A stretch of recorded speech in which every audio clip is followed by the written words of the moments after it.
जय हिंद दोस्तों, मैं हूं दीपेंद्र सिंह राठौड़। स्वागत करता हूं आपके अपने YouTube channel Kurukshetra classes Ajmer पर। तो दोस्तों, जैसा कि आप सभी को पता है कि अग्निवीर एग्जाम सारे समाप्त हो चुके हैं, ठीक है। उसका हमने अच्छे से आपको पूरा सिलेबस भी करा दिया था और क्वेश्चंस वगैरह सारे, मतलब जो भी सिलेबस के क्वेश्चंस वो सारे करा दिए थे हमने। अब देखिए दोस्तों, और भी एग्जाम्स हैं हमारे लिए, जैसे CRPF वगैरह और आपके CISF, सबके एग्जाम्स निकले हुए हैं। BSF के बहुत सारे वैकेंसीज निकली हुई है। तो कई बच्चों के कॉल्स आ रहे सर इनके लिए बैच चलो, तो सबके लिए अलग अलग चलाने से अच्छा है सबके लिए कंबाइंड बैच चलाया जाए। तो इसीलिए हमने स्टार्ट किया आपके लिए एक कंबाइंड बैच, जिसके अंदर हम आपको जनरल चीजें पढ़ाएंगे।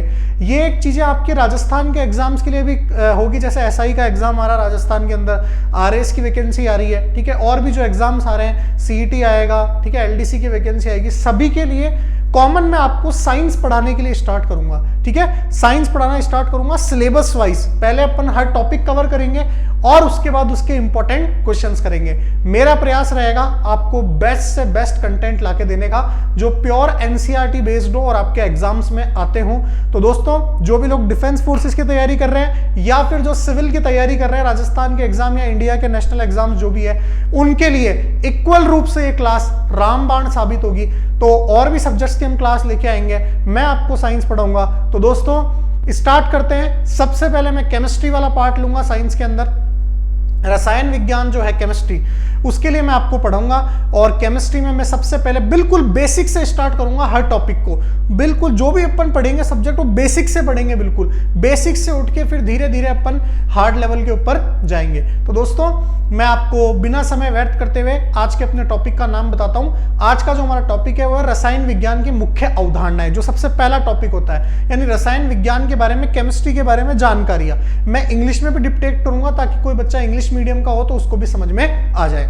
तो इंग्लिश जो आपका केमिस्ट्री है उसके बारे में कुछ कॉमन जानकारियां और उसके कॉमन क्वेश्चंस जो आते हैं, आपके इंपॉर्टेंट क्वेश्चंस जो आते हैं एग्जाम में, वो करेंगे अपन। तो दोस्तों, उम्मीद करता हूं मैं आपको समझ में आएगा। स्टार्ट करते हैं बिना समय को व्यर्थ किए हुए। सबसे पहला जो आपका चीज पढ़ेंगे अपन, वो पढ़ेंगे सर हमें बताओ केमिस्ट्री की परिभाषा क्या होती है, what is the definition of chemistry.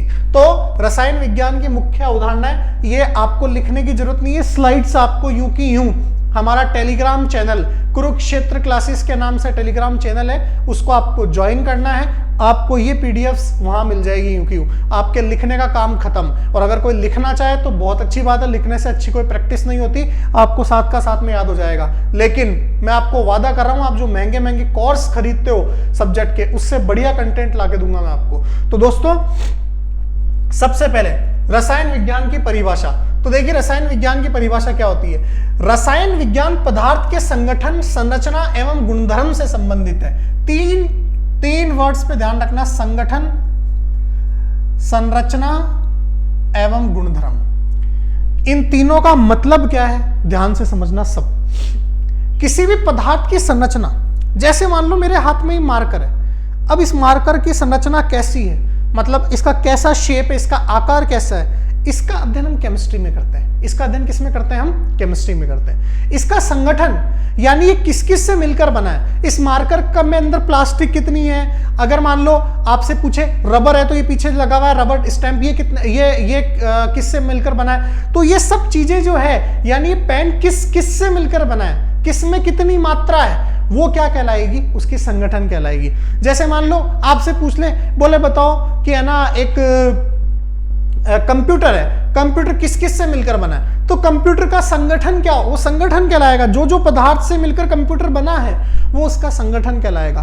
तो ये जो संगठन होता है, इसका अध्ययन अपन किस में करते हैं? केमिस्ट्री में। तो रसायन विज्ञान किसी भी पदार्थ की संरचना के बारे में बताता है, उसके संगठन यानी वो पदार्थ किस किस से मिलकर बना है उसके बारे में बताता है। और तीसरा गुणधर्म, इस मार्कर के क्या क्या गुणधर्म है, इसके कौन कौन से गुणधर्म है, इसका क्वथनांक कितना है, ठीक है, इसका गलनांक कितना है, इसके गुणधर्म जो भी है, ये क्या, इसका घनत्व कितना है, क्या ये ठोस है, द्रव है, गैस है, इसके गुणधर्मों के बारे में कौन बताता है? हमें केमिस्ट्री बताती है, रसायन विज्ञान बताती है। तो रसायन विज्ञान जो है, तीन वर्ड याद रखना, किसी भी पदार्थ की संरचना यानी उसका आकार कैसा है, उसका संगठन यानी उसको किस किस पदार्थों से मिलकर बना है, और उसके गुणधर्म यानी इसके प्रॉपर्टीज कौन कौन सी है, से मिलकर मतलब को बताने वाला जो सब्जेक्ट है, हमारा जो विषय है, वो क्या कहलाता है, रसायन विज्ञान। आपके कहीं पूछी नहीं जाएगी, लेकिन अगर हम कोई टॉपिक पढ़ रहे हैं और मैं आपको बोल रहा हूँ कि मैं आपको उस लेवल तक पढ़ा रहा हूँ कि आपके RSSI में भी राजस्थान के जो एग्जाम्स है उसके अंदर भी आएगा, तो आप अच्छे से कर पाओगे। तो आपके जो बाकी के एग्जाम्स है छोटे मोटे, उनकी तो बात ही क्या, तो आपको बेसिक से लेके पढ़ना है सारा, ठीक है। चलिए, तो ये रसायन विज्ञान की आपके पास परिभाषा है। अब देखिए, ये जो रसायन विज्ञान की मैंने परिभाषा बताई कि रसायन विज्ञान पदार्थ के संगठन, संरचना और गुणधर्म से संबंधित है, यानी ये पदार्थ के संगठन के बारे में बताता है, पदार्थ की संरचना के बारे में बताता है और पदार्थ के गुणधर्म के बारे में बताता है। अब देखिए सेकंड पॉइंट, इन्हें पदार्थ के मौलिक अवयव जैसे परमाणु तथा अणुओं के माध्यम से अच्छी प्रकार से समझा जा सकता है। यानी रसायन विज्ञान की जो अवधारणा है, इसको अपन कुछ मौलिक पदार्थ, कुछ मूलभूत पदार्थ रसायन विज्ञान के, उनके द्वारा आसानी से समझ सकते हैं। कौन से हैं मौलिक पदार्थ रसायन विज्ञान के, आगे अपन पढ़ेंगे। परमाणु और अणु। कोई भी पदार्थ जो बना होता है वो किससे मिलकर बना होता है, परमाणुओं से मिलकर बना होता है। तो हम केमिस्ट्री को और अच्छे से समझ सकते हैं जब मूलभूत कणों के बारे में पढ़ेंगे, और मूलभूत कण कौन से हैं, परमाणु और अणु। तो ये दूसरी परिभाषा है। अब देखिए अगला क्वेश्चन, रसायन विज्ञान का जनक किसको माना जाता है। बहुत ही इंपॉर्टेंट क्वेश्चन। रसायन विज्ञान का जनक लेवोइजर को माना जाता है। किसको माना जाता है, लेवोइजर को। इसका एक और नाम है, कभी कभी आ जाता है एग्जाम में, इसको लावाशिए भी कहते हैं। इसको क्या कहते हैं प्यारे दोस्तों, इसको लावाशिए भी कहते हैं। तो रसायन विज्ञान का जनक लेवोइजर को माना जाता है, या लावाशिए भी कहते हैं हिंदी भाषा के अंदर। तो लेवोइजर या लावाशिए, ये आपको याद रखना है। भौतिक विज्ञान का जनक कौन कहलाता है, न्यूटन, और अगर न्यूटन ऑप्शन में नहीं हो तो गैलीलियो। जीव विज्ञान का जनक कौन कहलाता है, अरस्तु या एरिस्टोटल। ठीक है, वो अपन आगे पढ़ेंगे। चलिए, तो ये रसायन विज्ञान का जनक हो गया। अब देखिए एक और परिभाषा दे रखी है, रसायन विज्ञान परमाणु तथा अणुओं का विज्ञान कहलाता है। रसायन विज्ञान किसका विज्ञान कहलाता है, परमाणुओं तथा अणुओं का। मैंने जैसे पहले ही बताया आपको कि रसायन विज्ञान का अध्ययन जो है वो मूलभूत कणों के द्वारा किया जाता है। कौन से मूलभूत कण, मूलभूत कण है आपके कौन कौन से, परमाणु और अणु। तो यानी हम रसायन विज्ञान में ज्यादातर क्या पढ़ते हैं, परमाणु और अणु पढ़ते हैं। तो परमाणुओं और अणुओं का अध्ययन क्या कहलाता है, रसायन विज्ञान कहलाता है। एटम्स एंड मॉलिक्यूल्स, यानी the study of atom and molecules is called chemistry. ठीक है ना, ये ध्यान रखना। केमिस्ट्री को अपन ऐसे भी डिफाइन कर सकते हैं। तो देखिए, ये मैंने केमिस्ट्री का आपके लिए इंट्रोडक्शन दिया है। क्या बोला मैंने, परिभाषा क्या ध्यान रखनी है, रसायन विज्ञान पदार्थ की संरचना, उसके संगठन किस किस से मिलकर बना है, उसके गुणधर्म कैसा कैसा व्यवहार करता है, उसको बताता है। रसायन विज्ञान मूलभूत कणों के बारे में बताता है, अणु और परमाणु। उसके बाद परमाणु और अणु का विज्ञान ही क्या कहलाता है, रसायन विज्ञान कहलाता है। और एक क्वेश्चन आपसे पूछ ले, रसायन विज्ञान का जनक कौन होता है, लेवोइजर या लावाशिए। चलिए, तो ये आपको ध्यान रखना है, इंपॉर्टेंट था ये, लिखने की जरूरत है नहीं, आपको मिल जाएगा। आगे बढ़ते हैं अगली चीज की तरफ, अगले टॉपिक की तरफ। अब अपन रसायन विज्ञान का पहला चैप्टर स्टार्ट कर रहे हैं, जो इसी के अंदर आता है। रसायन विज्ञान की मुख्य अवधारणा है, इसी के अंदर ये चैप्टर है पूरा। इसी का एक टॉपिक है, वो है द्रव्य और उसकी अवस्थाएं, matter and states of matter. इस द्रव्य को अंग्रेजी में कहते हैं मैटर। क्या कहते हैं इसको, मैटर कहते हैं। तो द्रव्य के बारे में पढ़ेंगे। ये वर्ड गलत मत समझ लेना, एक वर्ड होता है द्रव और एक वर्ड होता है द्रव्य। इन दोनों में बहुत बड़ा अंतर होता है। द्रव्य तो खुद मैटर होता है, जो भी इस संसार में उपस्थित है। क्या परिभाषा है द्रव्य की, हमारे संसार में जो भी चीज स्थान घेरती है या जिसका द्रव्यमान होता है, वो सब की सब क्या कहलाती है, द्रव्य। किसी ने इतना सा भी स्थान घेर रखा है तो वो क्या कहलाएगी, द्रव्य कहलाएगी। और द्रव क्या है, उस द्रव्य की एक अवस्था है, जैसे ठोस होती है, जैसे गैस होती है, वैसे द्रव है। तो द्रव्य और द्रव में प्यारे मित्रों बहुत बड़ा अंतर है। द्रव क्या होती है, द्रव्य की एक अवस्था होती है। और द्रव्य क्या होता है, द्रव्य वह कोई भी चीज जो स्थान घेरती है, वह कोई भी किसी भी वस्तु का द्रव्यमान है और किसी भी वस्तु का द्रव्यमान है और जो स्थान घेरती है वह क्या कहलाती है? द्रव्य कहलाती है। बहुत ही इंपॉर्टेंट चीज, यानी किसी भी चीज का द्रव्यमान है, चाहे इतनी सूक्ष्म से सूक्ष्म चीज हो, को अगर वो द्रव्यमान है उसका कुछ ना कुछ, चाहे कितना ही कम क्यों ना हो, और वो अगर थोड़ा सा भी स्थान घेर रही है तो वो क्या कहलाएगी दोस्तों? द्रव्य कहलाएगी, यानी मैटर कहलाएगी। तो ये आपको ध्यान रखना है मैटर की परिभाषा। अगली बात है आपके अगले उदाहरण क्या क्या होते हैं द्रव्य के। तो हमारे आसपास की सभी वस्तुएं द्रव्य की बनी होती है, जैसे पुस्तक हो गई, जैसे कलम हो गई, पेंसिल हो गई, जल, वायु, सब क्या है आपके पास? द्रव्य। अरे इस दुनिया में हर चीज हमारे पृथ्वी के ऊपर उपस्थित है वो क्या है? द्रव्य है, क्योंकि सबका कुछ ना कुछ द्रव्यमान है और सब कुछ ना कुछ स्थान घेरती है। तो ये द्रव्य की परिभाषा हो गई। तो अगर कोई पूछ ले आपसे द्रव्य क्या होता है, हमने रसायन विज्ञान में पहला बेसिक टॉपिक स्टार्ट किया, द्रव्य यानी मैटर। जो भी चीज द्रव्यमान होता है जिसका, और जो स्थान घेरती है वो क्या कहलाती है प्यारे मित्रों? वो द्रव्य कहलाती है। ठीक है, वो मैटर कहलाती है। द्रव्य जो होता है वो क्या होता है? जैसे पेंसिल है ना, कलम, कुछ भी हो जाए वो सब द्रव्य है आपके, जो भी स्थान घेरती है। चलिए, तो ये अपन ने द्रव्य के बारे में पढ़ लिया।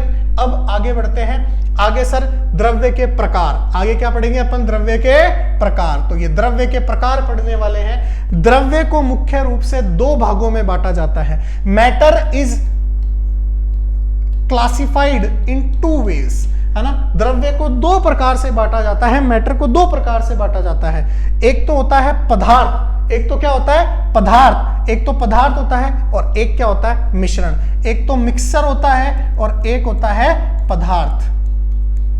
ये मटेरियल पदार्थ और एक होता है मिक्सचर। एक तो मटेरियल होता है और एक क्या होता है? मिक्सचर। एक तो पदार्थ और एक मिश्रण। द्रव्य को दो भागों में बांटा जाता है, एक पदार्थ और एक मिश्रण। अब ये दोनों क्या होते हैं मैं आगे पढ़ाऊंगा, आपको समझेंगे अभी आगे अपन। पदार्थ को भी दो भागों में बांटा जाता है, तत्व और एक क्या है आपका? यौगिक। एक है तत्व और एक क्या है आपका? यौगिक। और मिश्रण को दो भागों में बांटा जाता है, एक तो समांगी मिश्रण और एक होता है विषमांगी मिश्रण। एक तो होमोजीनियस मिक्सचर और एक होता है हेट्रोजीनियस मिक्सचर। ये होमोजीनियस मिक्सचर और ये हेट्रोजीनियस मिक्सचर, ये एलिमेंट और ये कंपाउंड। तो देखिए द्रव्य को दो भागों में बांटा गया है, पदार्थ और एक हो गया आपका मिश्रण।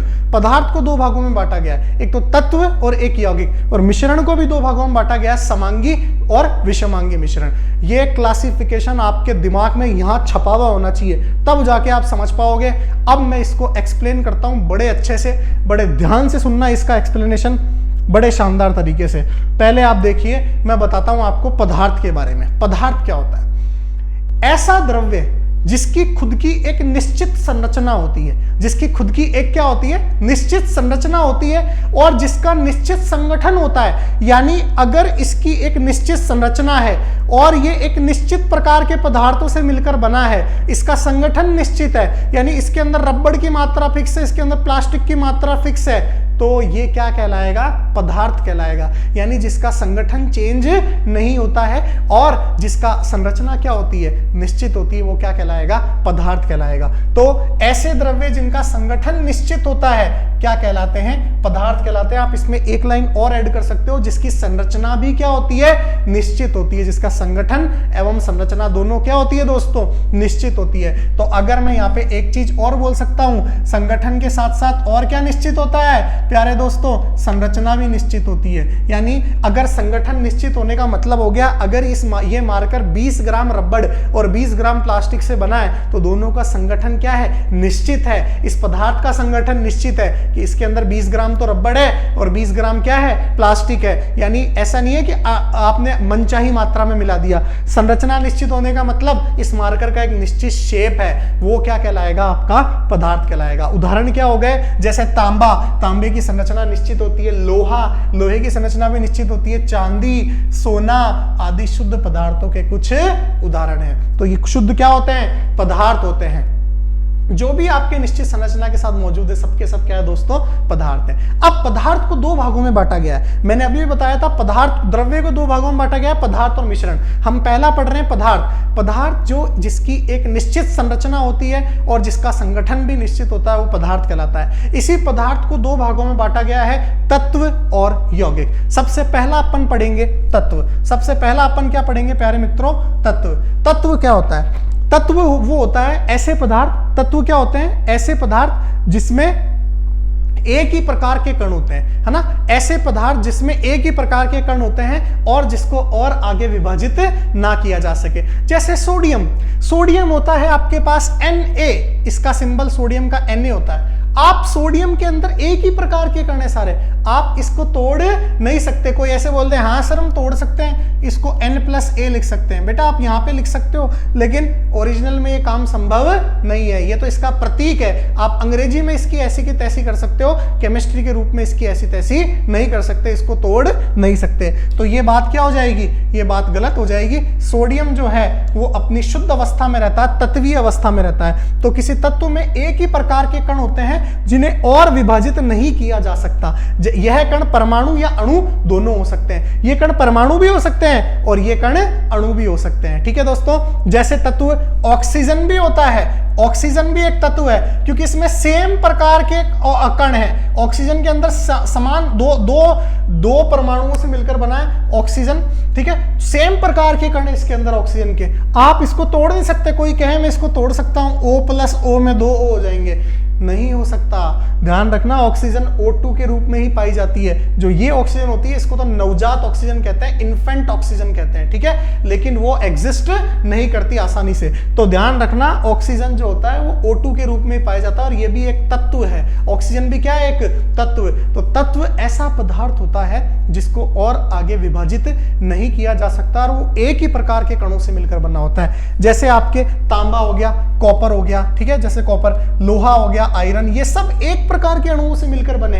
ये आपका क्या कहलाएंगे? तत्व। क्या H2O तत्व कहलाएगा? क्या नहीं कहलाएगा, क्योंकि H2O पानी जो है वो ऑक्सीजन के तत्व से भी मिलकर बना है और हाइड्रोजन से भी मिलकर बना है, तो ये तत्व नहीं कहलाएगा। इसमें 2 प्रकार के कण पाए जा रहे हैं। तो आपको अगर मैं बोलूं कि बताइए कि तत्व क्या होगा, तो तत्व क्या होगा सर? जिसमें एक ही प्रकार के कण मिलकर बने हो, ऐसे पदार्थ जो एक ही प्रकार के कणों से मिलकर बना हो, तत्व कहलाएगा। तत्व के कणों को और आगे विभाजित नहीं किया जा सकता। ये तत्व की क्या है? परिभाषा है। जैसे सोडियम, हाइड्रोजन, ऑक्सीजन, तांबा, चांदी आदि। तो ये तत्व की क्या होती है? परिभाषा। पदार्थ पढ़ लिया अपन ने, पदार्थ का एक भाग पढ़ लिया। तत्व क्या होता है? ऐसा पदार्थ जिसको और आगे विभाजित नहीं किया जा सकते। अब अपन आगे पढ़ते हैं यौगिक के बारे में। किसके बारे में पढ़ते हैं दोस्तों? यौगिक के बारे में। यौगिक क्या होता है? अगर आप 2 या 2 से अधिक तत्वों को मिला दो तो वो यौगिक बन जाता है। तो यौगिक 2 या 2 से अधिक भिन्न परमाणुओं से मिलकर बना होता है या 2 या 2 से अधिक तत्वों से मिलकर बना होता है। तो जब भिन्न तत्वों के 2 या 2 से अधिक परमाणु संयोजित होते हैं तब यौगिक का एक अणु प्राप्त होता है। जैसे जल, अभी बताया मैंने, H2O में 2 तत्व हैं, एक हाइड्रोजन और एक ऑक्सीजन, दोनों मिलकर किसका निर्माण कर रहे हैं? यौगिक का। तो यौगिक ऐसा पदार्थ होता है जिसमें 2 या 2 से अधिक तत्व पाए जाते हैं। अमोनिया होता है NH3, इसमें भी नाइट्रोजन और हाइड्रोजन दोनों के तत्व हैं। कार्बन डाइऑक्साइड CO2, इसके अंदर भी दोनों के तत्व हैं, कार्बन और ऑक्सीजन के। चीनी भी एक यौगिक होता है, ठीक है, चीनी में भी अलग अलग प्रकार के कण पाए जाते हैं, सल्फर के कण पाए जाते हैं और भी कण पाए जाते हैं। चलिए, तो ये आपके जो हो गया यौगिक की परिभाषा हो गई। यौगिक क्या होता है? यौगिक होता है जब भिन्न तत्वों के 2 या 2 से अधिक परमाणु मिलते हैं तो यौगिक का निर्माण करते हैं। एक सेक्शन अपन ने पढ़ लिया है द्रव्य के बारे में, द्रव्य का एक भाग पढ़ लिया है पदार्थ की परिभाषा होती है एक जिसकी संरचना निश्चित होती है, ऐसा द्रव्य क्या कहलाता है? पदार्थ को 2 भागों में बांटा जाता है, एक होता है तत्व, एक होता है यौगिक। तत्व क्या होता है? जिसको और आगे विभाजित नहीं किया जा सके, जो एक ही प्रकार के कणों से मिलकर बना होता है, वो तत्व कहलाता है। और जो 2 या 2 से अधिक तत्वों से मिलकर बना होता है वो क्या कहलाता है? यौगिक कहलाता है। चलिए अब अपन आगे पढ़ते हैं द्रव्य का दूसरा प्रकार और जो कहलाता है मिश्रण। देखिए, मिश्रण 2 या 2 से अधिक घटकों से मिलकर बना होता है। इसके घटक किसी भी अनुपात में उपस्थित हो सकते हैं और उनका संगठन भी भिन्न हो सकता है। बहुत ही शानदार। यौगिक में मैंने बोला था, इसमें पदार्थ में मैंने बोला था संगठन निश्चित होता है। यहां क्या हो गया? संगठन भिन्न भिन्न हो सकता है, यानी अनिश्चित हो सकता है। यानी मिश्रण में संगठन की कोई कहानी नहीं है। तो मिश्रण ऐसा द्रव्य होता है जिसके अंदर जो भी घटक होते हैं उनके संगठन अलग अलग हो सकता है, परंतु पदार्थ में संगठन संगठन अलग अलग नहीं हो सकता। ये दोनों में अंतर है, किसमें? पदार्थ और मिश्रण के अंदर। तो दोस्तों ये पदार्थ और मिश्रण के अंतर था। अब देखिए उदाहरण देखते हैं मिश्रण का। पानी और चीनी का मिश्रण, कोई संगठन फिक्स नहीं है कितना पानी मिलाए कितनी चीनी मिलाए, कोई फिक्स नहीं है, जितनी मर्जी उतनी डाल देते हैं। जल में मिट्टी का मिश्रण, कोई फिक्स नहीं है मिट्टी कितनी मिलाए जल कितना मिलाए, तो ये इनका संगठन निश्चित नहीं होता, इसीलिए क्या कहलाते हैं? मिश्रण कहलाते हैं। चलिए अब मिश्रण दो प्रकार का होता है, मैंने बताया था, एक समांगी मिश्रण होता है और एक क्या होता है? विषमांगी मिश्रण। ये तो होता है होमोजीनियस मिक्सचर, इसको क्या कहते हैं अंग्रेजी में? होमोजीनियस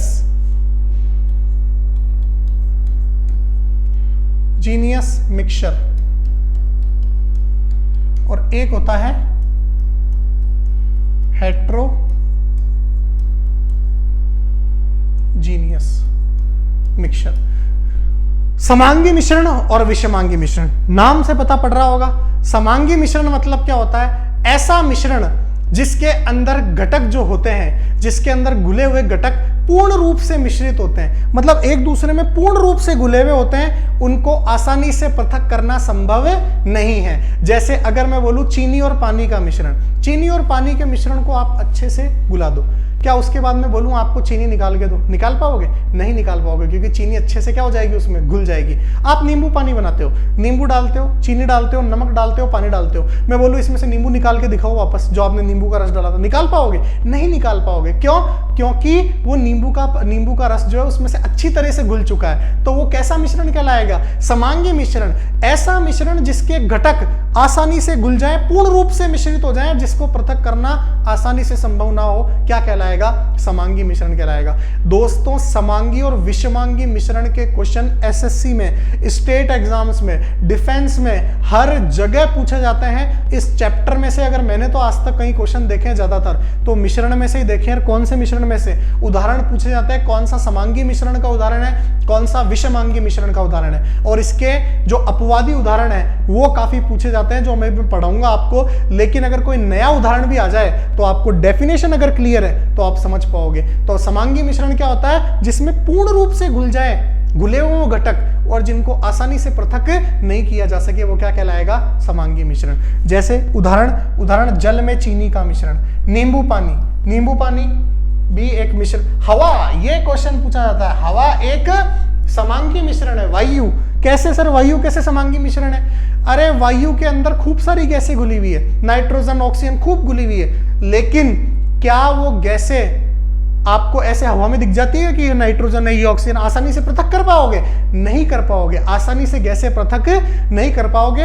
वैज्ञानिक विधियों द्वारा पता चलता है नाइट्रोजन इतने परसेंट है, ऑक्सीजन इतने परसेंट है, आसानी से आप पृथक नहीं कर पाओगे सिंपल लेबोरेटरी में। तो वायु एक कैसा मिश्रण है? समांगी मिश्रण है। फिर से एक अपवादी उदाहरण रक्त भी एक समांगी मिश्रण है। कई लोग बोलते हैं सर कैसे? हम खून की जांच कराते तब हमें साफ साफ उसके घटक निकल जाते हैं अलग अलग, प्लेटलेट कितनी है, आरबीसी कितनी है, डब्ल्यूबीसी कितनी है, लसिका कितनी, तो सब निकल जाता है। आप कैसे बोल रहे हो फिर समांगी मिश्रण है? अरे भाई रक्त अपने आप में सारी चीजों को घोले हुए है अच्छे तरीके से, क्या आसानी से उसका संगठन आसानी से उसका पृथक्करण संभव है क्या? नहीं संभव है। आप जब सीबीसी कराते हो, यानी आपके खून की जांच जब कराते हो, तब वो संभव है, क्योंकि वैज्ञानिक विधियों से उसको पृथक किया जाता है। बाकी इतनी आसानी से रक्त को पृथक करना संभव नहीं है, रक्त के अंदर जो पदार्थ मिले हुए हैं। तो रक्त भी कैसा मिश्रण है? समांगी मिश्रण है। एग्जाम में 100% ये दोनों है ना, कम से कम 10-10, 15-15 बार पूछे गए हैं आज तक, रक्त और हवा कैसा मिश्रण है, तो आपको ध्यान रखना है समांगी मिश्रण है। उसके बाद शराब के अंदर बहुत सी चीजें घुली होती है, जौ, अलग अलग प्रकार की शराब है, उसके अंदर जौ, मक्का, ये जो आता है घुले हुए रहते हैं। तो क्या वो आसानी से दिखते हैं क्या आपको जब आप शराब पीते हो? नहीं दिखते। तो शराब कैसा मिश्रण है? समांगी मिश्रण है। अच्छा, सोडा वाटर जो है, सोडा वाटर में सोडा भी घुला होता है, वाटर भी होता है, नमक भी होता है, ठीक है। क्या आप उसको, मैं कहूँ आपको निकाल के तो निकाल सकते हो वापस सोडे को? नहीं निकाल सकते। तो कैसा मिश्रण है? समांगी मिश्रण है। तो समांगी मिश्रण ऐसा मिश्रण हो गया जिसके अंदर घटक जो होते हैं पूर्ण रूप से अच्छी तरह से घुले हुए होते हैं, जिनको और आगे विभाजित करना संभव नहीं होता। आगे बढ़ते हैं अगले क्वेश्चन की तरफ, नेक्स्ट टॉपिक की तरफ, वो है आपका विषमांगी मिश्रण। मिश्रण के दो प्रकार पढ़ाए मैंने, एक समांगी और दूसरा विषमांगी, हेट्रोजीनियस। विषमांगी नाम से पता पड़ रहा है, इस मिश्रण में जो घटक होंगे वो इस तरीके से घुले हुए होंगे कि वो आपको आसानी से पृथक किए जा सकते हो, छान कर भी पृथक कर सकते हो। ठीक है, इनका संगठन ही निश्चित नहीं होता। जैसे जल में तेल का मिश्रण, बिल्कुल जल में तेल का मिश्रण, तेल ऊपर ऊपर तिर जाता है। चीनी और नमक का मिश्रण, बिल्कुल नमक आ जाता है, अलग आ जाता है, चीनी अलग आ जाती है। और दूध के अंदर मक्खन अलग आ जाता है, विषमांगी मिश्रण।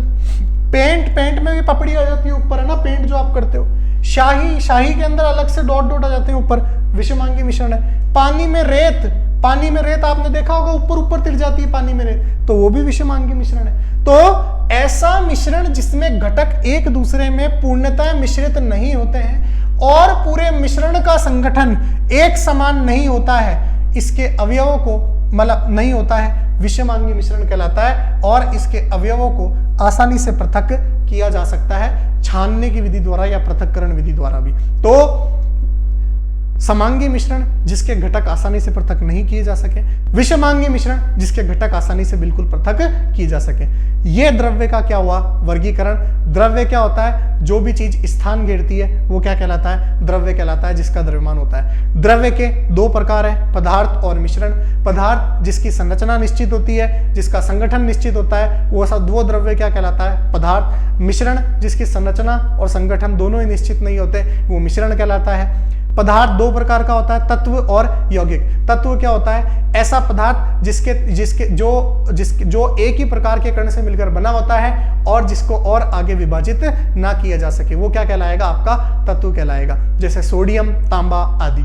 और आपका यौगिक क्या कहलाएगा, जो दो या दो से अधिक तत्वों से मिलकर बना होता है और जिसको आप क्या कहलाता है, यौगिक कहलाता है। जैसे पानी हो गया, H2O, अमोनिया। ये मिश्रण क्या होता है, जिसमें आपके जो संगठन है वो अनिश्चित होता है, दो प्रकार का होता है, समांगी और विषमांगी। समांगी मिश्रण कौन सा होता है, जिसमें घुला हुआ पदार्थ पूर्ण रूप से घुल जाए, आसानी से पृथक ना किया जा सके। विषमांगी मिश्रण घुला हुआ पदार्थ आसानी से ना घुले और आप उसको पृथक कर पाओ आसानी से, ये विषमांगी मिश्रण है। तो इसी के साथ द्रव्य के प्रकार क्या होते हैं आपके समाप्त। आगे बढ़ते हैं अपन नेक्स्ट चीज की तरफ। अगला आता है टॉपिक द्रव्य की अवस्थाएं। अब द्रव्य के बारे में पढ़ लिया, अब द्रव्य की कितनी अवस्थाएं होती है वो अपन को पढ़नी है। तो द्रव्य की कुल 5 अवस्थाएं होती है। कितनी अवस्थाएं होती है दोस्तों, 5। कौन कौन सी, ठोस, द्रव, गैस। ये तो मुख्य 3 अवस्थाएं होती है और बाकी 2 अवस्थाएं और होती है। एक होती है प्लाज्मा और एक होती है Bose Einstein condensate. Bose Einstein condensate, Bose Einstein condensate. ये कई बार एग्जाम में क्वेश्चन पूछा हुआ है। बताओ पदार्थ की चौथी अवस्था कौन सी होती है, प्लाज्मा। और 5वीं अवस्था बोस आइंस्टीन कंडेंसेट। चौथी अवस्था के लिए न जाने 100 बार क्वेश्चन पूछा हुआ है एग्जाम में। चौथी अवस्था प्लाज्मा होती है, 5वीं बोस आइंस्टीन कंडेंसेट। इनको अपन बाद में पढ़ेंगे। अभी अपन पढ़ेंगे द्रव्य की मुख्य अवस्थाएं, जो कितनी होती है, 3, ठोस, द्रव और गैस। इसमें से क्या क्या क्वेश्चन आपके लिए बन सकते हैं वो मैं आपके लिए लेके आया हूं। आगे बढ़ते हैं, देखिएगा पूरा वर्गीकरण एक सारिणी के अंदर आपको पढ़ने को मिल जाएगा। तो अगर मैं बात करूं, ये देखिए पूरा का पूरा वर्गीकरण एक ही सारिणी में आपको मिल जाएगा। देखिए मैंने यहां पे गुण लिखा है और ठोस, द्रव और गैस कैसे व्यवहार करते हैं उसके बारे में लिखा है। सबसे पहला गुणधर्म, अंतरा आणविक गतियां, इंट्रामोलिकुलर मोशन। अंतरा आणविक गतियां क्या होती है, जो भी पदार्थ के अंदर कणों के बीच में जो गतियां होती है वो अंतरा आणविक गतियां कहलाती है। अब ठोसों में अंतरा आणविक गतियां सबसे कम होती है, क्योंकि ठोस एक जगह स्थिर रहता है। आपने देखा होगा ठोस अगर आपने इसको एक जगह रख दिया तो एक जगह पड़ा रहेगा, हिलेगा डुलेगा नहीं। तो इसकी गतियां क्या होगी, कम होगी, न्यूनतम होगी, बिल्कुल न्यूनतम। द्रव को आपने एक जगह छोड़ दिया, पानी तो पानी गति करता रहता है थोड़ी थोड़ी, तो क्या उसकी गति मध्यम, यानी गति करता है वो। और सबसे तेज कौन करता है, गैस। सर्वाधिक अंतराण्विक गतियां किसकी होती है, गैस की। क्यों, आप गैस को अगर थोड़ी देर खुला छोड़ दो तो फट से गति कर जाती है वो। तो सर्वाधिक अंतराण्विक गतियां किसकी होती है, गैस की होती है। मध्यम में द्रव की और ठोस की सबसे न्यूनतम। चलिए आगे बढ़ते हैं। अंतराण्विक बल यानी इंट्रामोलिकुलर फोर्सेस किसके बीच में लगता ज्यादा। देखिए ये ठोस क्यों है, मैं बोलूं ये ठोस क्यों है, क्योंकि इसके अंदर जो कण है ना वो आपस में एक दूसरे को जकड़े हुए हैं, यानी तगड़ा बल लगा हुआ है इनके कणों के बीच में। अंतरा आणविक बल, इनके कणों के बीच में इंट्रामोलिकुलर फोर्सेस, इनके कणों के बीच में जो बल है वो बहुत तगड़ा है, तभी तो ये सॉलिड है, तभी तो ठोस है। तो अंतरा आणविक बल सबसे ज्यादा किस में है? ठोसों में है। उससे कम किसके अंदर है? द्रव में। द्रव में अंतरा आणविक बल ठोसों के मुकाबले कम होते हैं, तभी तो द्रव थोड़ा सा फैला फैला रहता है। और गैस तो बहुत ही ज्यादा फैली रहती है, क्योंकि उसके ऊपर कोई बल ही नहीं है, कोई संभालने वाला ही नहीं है उसको। तो न्यूनतम बल किसके अंदर होता है? गैस के अंदर होता है। ये आपको ध्यान रखना है, क्वेश्चन आते हैं और इसी तरीके से समझोगे तो याद रहेंगे। तीसरा, आकार। ठोसों का आकार निश्चित होता है, इसका आकार ऐसा है तो ऐसा ही रहेगा, आप कहीं भी रख दो इसको चाहे। लेकिन द्रव को अगर आप ग्लास में रखोगे तो ग्लास का आकार ले लेगा, बाटकी में रखोगे बाटकी का आकार ले लेगा, है ना। आप उसमें टंकी में रखोगे टंकी का आकार ले लेगा, बाल्टी में रखोगे बाल्टी का आकार ले लेगा। तो द्रव का आकार अनिश्चित होता है और गैसों का आकार तो होता ही नहीं है, अनिश्चित ही होता है। आयतन। आयतन भी ठोसों का निश्चित होता है। अरे आप इसको यहां ले जाओ, चाहे आप इसको पाकिस्तान ले जाओ, ऑस्ट्रेलिया ले जाओ, इसका आकार सेम रहेगा। लेकिन द्रव, अगर आप द्रव को मान लो और द्रव को अगर, अच्छा आकार की बात तो ऊपर ने कर ली, आयतन की बात, हाँ आयतन निश्चित रहता है। अच्छा द्रव का भी आयतन निश्चित रहता है। आप चाहे द्रव को बाल्टी में से उठा के और टंकी में डाल दो, पानी तो उतना ही रहेगा, आयतन तो उतना ही रहेगा। अगर आप बीच में ढोड़ते नहीं हो तो बात अलग है, अगर आपने बीच में ढोड़ दिया पानी तो आयतन कम हो जाएगा, वरना आप बाल्टी से उठा के उसमें डाल दो टंकी में, आयतन तो निश्चित रहेगा। लेकिन गैसों का सीन नहीं है ऐसा। गैस की थोड़ी सी टंकी खुली छोड़ दी अपन ने, गैस तुरंत निकल जाती है, तो उसका आयतन क्या होता है? अनिश्चित होता है। गैसों का आप आसानी से ट्रांसपोर्टेशन नहीं कर सकते, क्योंकि तुरंत करते ही खुली रहते ही वो निकल जाती है, इसलिए गैसों का आयतन अनिश्चित होता है। चलिए, तो उम्मीद करता हूं आपको चारों पॉइंट समझ में आए होंगे। अगले पॉइंट की तरफ बढ़ते हैं अपन। नेक्स्ट पॉइंट, संपीड्यता, कंप्रेसिबिलिटी। क्या आप ठोसों को दबा सकते हो? क्या नहीं दबा सकते, ठोस दबने लायक नहीं होते। संपीड्यता मतलब दबाना, कंप्रेसिबिलिटी। ठोस असंपीड्य होते हैं, द्रव को भी नहीं दबा सकते, पानी को कैसे दबाओगे? असंपीड्य होते हैं। गैसों का संपीड़न किया जा सकता है, वो एक मेथड होता है, मैं आपको आगे बताऊंगा जब अपन पढ़ेंगे केमिस्ट्री में आगे। चलिए, गैसें संपीड्य होती है, ध्यान रखना। विसरण या तरलीय। तरल क्या होता है? विसरण या तरलीय गुण क्या होता है? जिनमें भी बहने का गुण होता है ना, वो विसरणीय या तरलीय गुण कहलाते हैं। क्या ठोसों में बहने का गुण होता है? क्या ये ठोस बहते हैं? क्या नहीं बहते, तो ये अविसरणीय या अतरलीय। द्रव में तो बहने का गुण होता है, पानी बहता है तो तरलीय है ये। गैस में भी बहने का गुण होता है, गैस भी तरलीय है, गैस भी विसरणीय है। तो ध्यान रखना, द्रव और गैस दोनों तरल पदार्थ है। कैसे पदार्थ है? तरल। तरल का मतलब लिक्विड नहीं होता है, तरल का मतलब जिनमें बहने का गुण होता है, ध्यान रखना। आगे देखिए, घनत्व। सबसे ज्यादा घनत्व, अरे जो सबसे ज्यादा सॉलिड होगा उसका ही तो घनत्व सर्वाधिक होगा। तो इन तीनों में सबसे ज्यादा ठोस कौन है? ठोस ही है, तो सर्वाधिक घनत्व उसका है। उससे कम किसका है? द्रव का। और सबसे कम किसका है? गैस का।